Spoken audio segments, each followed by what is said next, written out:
everybody. To those who are new, this is part of a series where I aim to go sub 4 in the marathon distance. If you're watching for a while, you'll know that I've had some good weeks and some challenging weeks.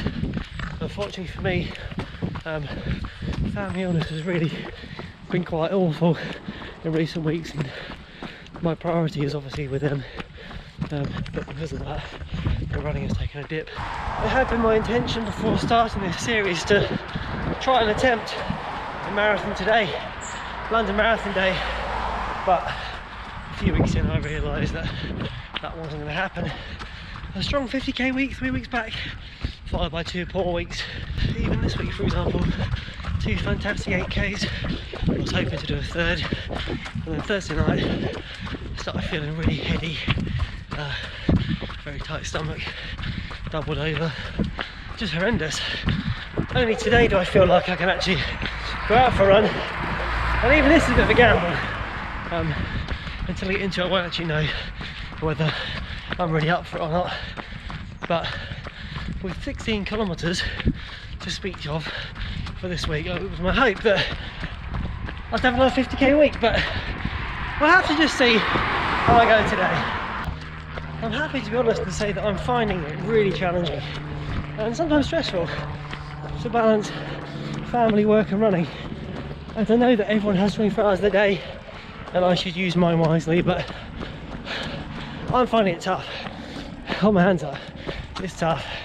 I'm disappointed about where I'm at on my running, really disappointed, but I can't blame anybody for that. You can't predict when illness is going to happen, and it is one of those things. So thankfully I've got no time set on this marathon, but I don't want this series to drag on for years and years.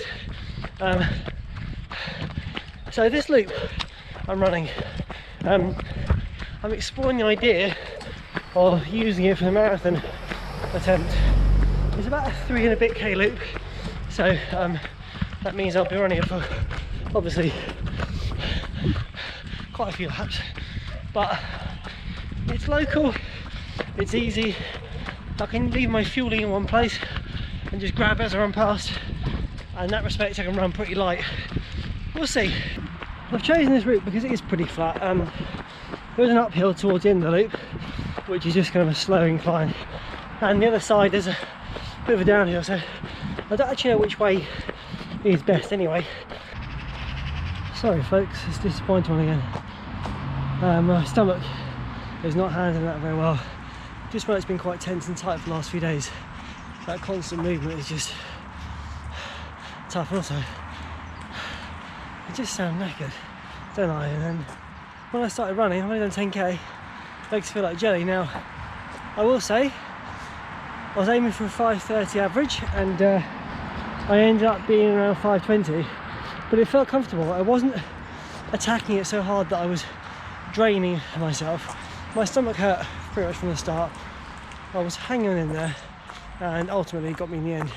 I would also rather have a more solid week coming up than to jeopardise it by going over the top today for extra few more K. So a bit of a rubbish week again, not one that's going to go down the history books to support my running goals, but this struggle, we'll get there. You know the channel's all about honesty, so there it is, raw and unedited.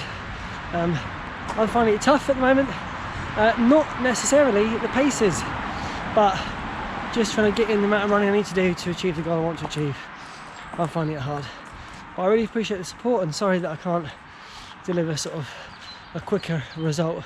It's going to be a little bit longer, but yeah, this is what the journey's all about. You're following me and you're seeing the reality of my running journey. So thanks again for being here, much love.